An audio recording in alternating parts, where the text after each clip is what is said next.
Hello Kitchenatics! In today's video, gagawa po naman tayo ng no-bake peach graham cake. Sa picture pa lang po, mukhang napakasarap na. So, what are you waiting for? Ito po si Ellen Duero and welcome to Elle's Kitchen.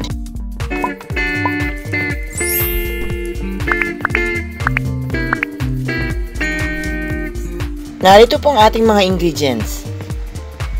All-purpose cream 500 ml, condensed milk 1 can 390 ml, graham crackers 1 pack 250 grams, and peaches in syrup 425 grams. Start na po tayo. Gagamit po tayo ng mixer, pero kung wala naman po, pwede ring wire whip lang. Ilagay po natin ang cream sa mixing bowl at i-whip po natin for 3 minutes hanggang maging smooth ang texture.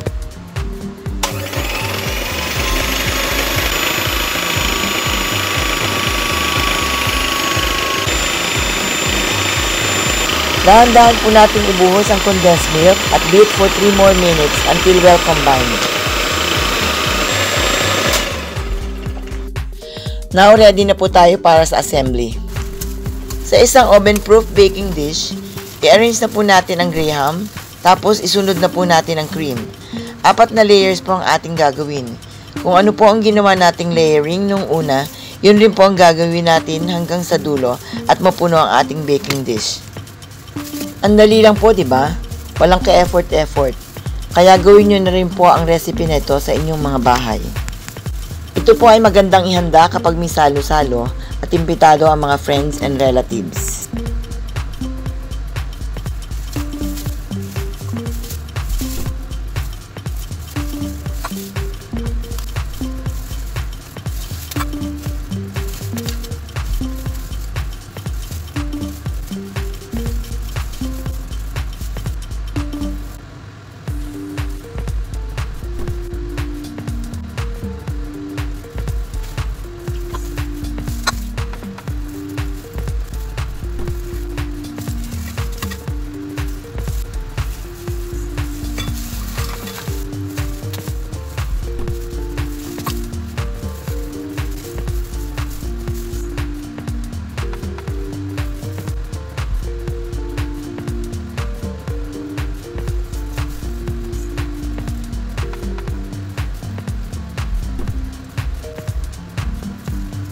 Pagkatapos mailagay ang graham at cream, i-arrange na po natin maganda ang sliced peaches para maging kaaya-ayang pagmasdan ng ating peach graham cake.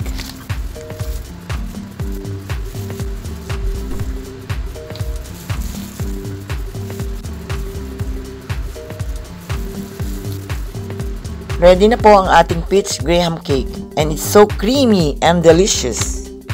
Freeze for 4 hours to set. Then put in the chiller until ready to serve. Kung nagustuhan nyo ang video na to, please like, share, comment, and subscribe. And press the notification bell para updated ka sa aking mga videos. Thank you for watching!